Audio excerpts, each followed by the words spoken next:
Guys, sa sobrang init na kinain kasi ng malaking isda na to, guys, oh. Yan, naputi na yung kulay niya, guys, oh.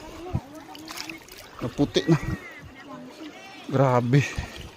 Laking isda na to, guys. First time ko makakita nito, guys, oh. Sikap. Kinain niya. Malaki niyan, mga 5 kilos tan eh.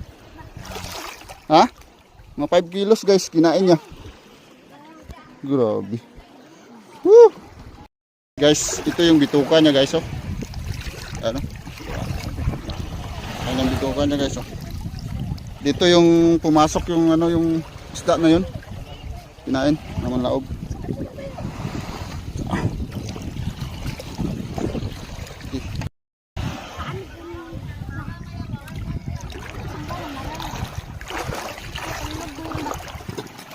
Sorry itong.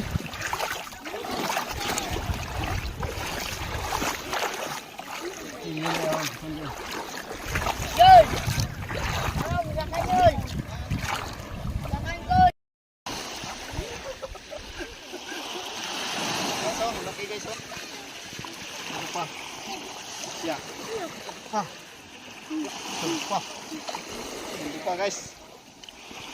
100 kilos. Ano,